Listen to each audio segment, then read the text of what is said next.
Olá, turma do 5º ano, como vocês estão? Tudo bem? Eu sou a professora Juliana e vamos juntos dar continuidade à aula de História e Igualdade de Direitos.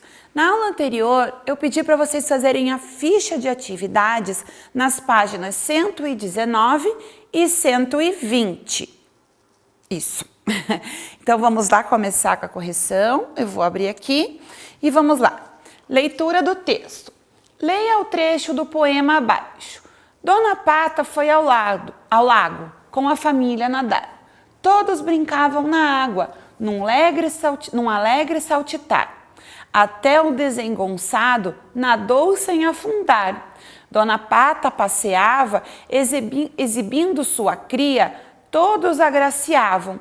Era aquela euforia, mas o patinho feio ninguém elogiaria. Dona Pata, como mãe, não podia aceitar que do seu filhinho alguém fosse judiar. Vamos agora responder de acordo com o poema. O poema mostra um trecho da história do patinho feio. Essa história mostra um exemplo de qual comportamento?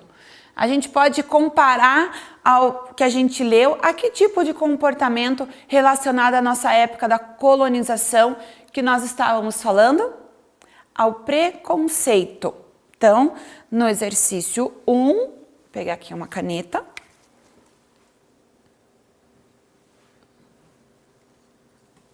Ao preconceito.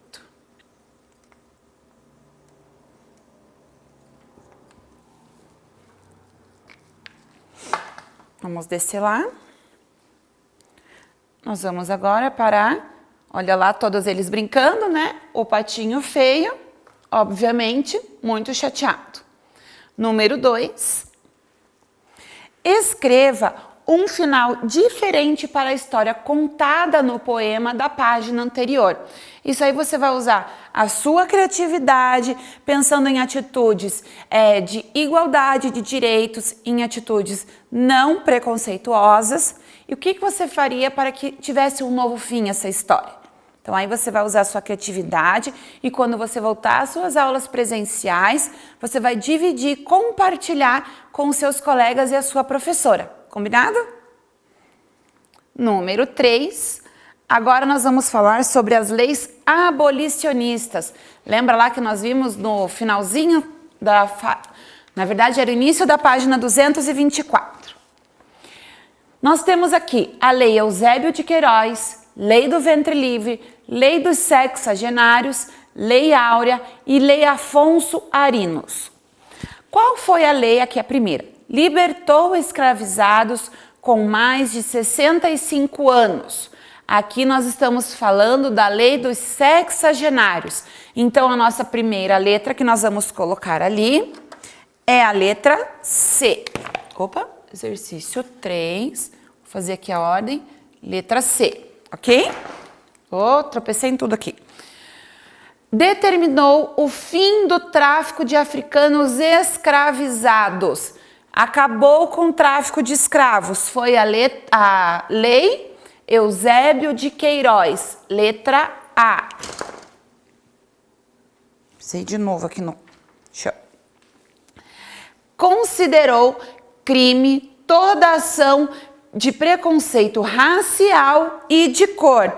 Nós estamos falando da Lei Afonso Arinos, letra E.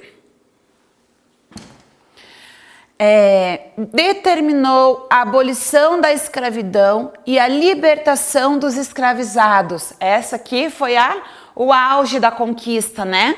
A Lei Áurea, da Princesa Isabel. Estava com o nome que é a letra D.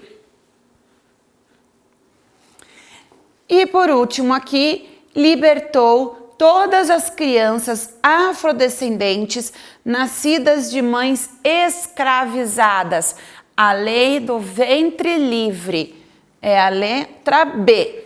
Então, a ordem da correção ficou C, A, E, D, B. Ok? Vamos fazer a correção E agora, o exercício 4 também é uma atividade individual aí que vocês deveriam ter pesquisado.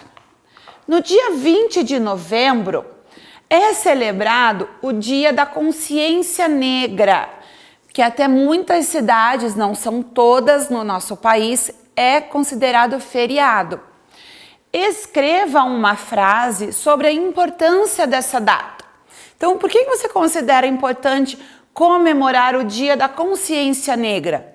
Pensando na questão dos escravos, na libertação, em tudo que eles já sofreram desde a época da colonização, como que vem conquistando seus espaços cada vez maior na sociedade, né? Por meio de muita luta, infelizmente, porque nós já vimos que todos temos os direitos iguais, nossos direitos têm que ser preservados, utilizando acima de tudo a palavra respeito. O respeito é a base de tudo, independente do seu sexo, da sua cor, da sua religião, da sua crença, da sua opinião. O respeito tem que ser a base de tudo. Nem sempre a gente precisa concordar com a opinião do outro, mas a gente deve respeitar, né? Então, pensando em tudo isso, lá nos direitos, por que você acha que é importante a comemoração desta data, 20 de novembro? Vamos voltar lá para o nosso livro, na página 224. Que é uma atividade que vocês vão fazer aí depois que terminar a nossa aula, ok? O que vocês vão fazer? Passaram-se mais de 130 anos desde a abolição da escravidão.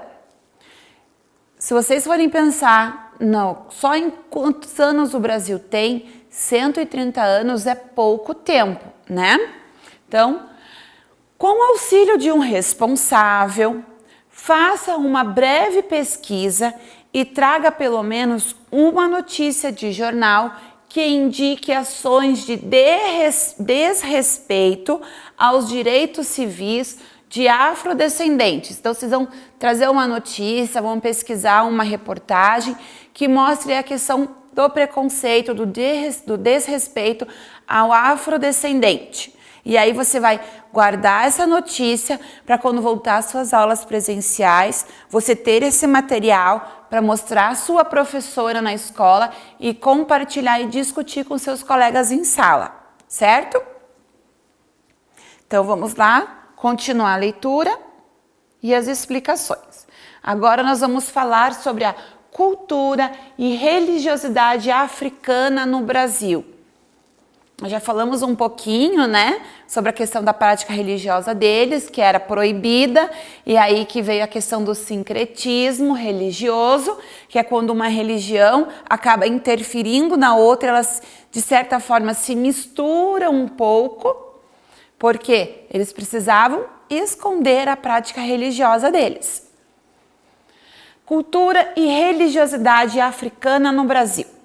Os povos africanos, quando chegaram ao Brasil, trouxeram suas crenças como as práticas espirituais dos curandeiros, sacerdotes e adivinhos. Eles eram pessoas respeitadas pela sabedoria de suas explicações e pelos conselhos de como proceder em momentos difíceis. Entre os africanos, as tradições religiosas e culturais eram transmitidas oralmente. O que é transmissão oralmente? Não tinha um livro, um caderno que ia passando. Oralmente é quando você vai passando do mais velho para o mais novo e para o mais novo e assim sucessivamente. Isso significa que o conhecimento era transmitido em forma de contação de história. Os griots fazem parte da cultura africana. Eles são músicos e contam as histórias e os acontecimentos, ensinam a arte, a cultura e as tradições e aconselham os mais jovens, por isso são muito respeitados.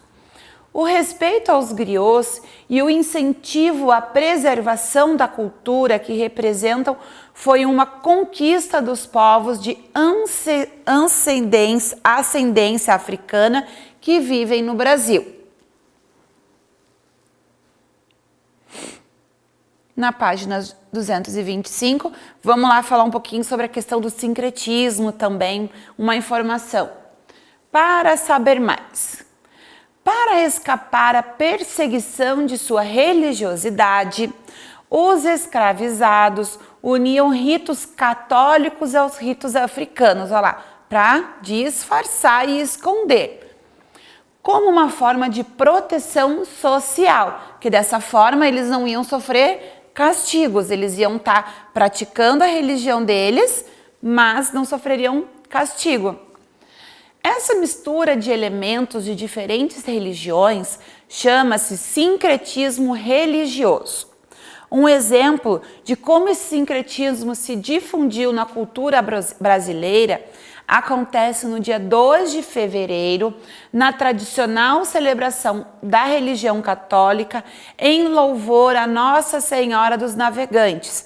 Para as religiões de influência africana, é o dia de Iemanjá. Então, principalmente no Nordeste, é muito comemorado religiões de origem afrodescendentes. Nordeste que eu me refiro ali à Bahia, né? Que é um dos lugares que mais se comenta na mídia de forma geral, tá? O dia 2 de fevereiro, considerado o dia de Iemanjá, e também o dia de Nossa Senhora dos Navegantes. Então, era uma festa que se unia e eles podiam comemorar a deusa deles, né, Iemanjá, e os católicos a Nossa Senhora dos Navegantes. E assim eles não seriam castigados por essa festa. Então, pessoal, pela aula de hoje nós vamos ficar por aqui. E na próxima nós iniciamos a partir daqui, o racismo e a lei. Certo, galerinha? Muito obrigada pela atenção. Nos vemos em breve na próxima aula. Tchau!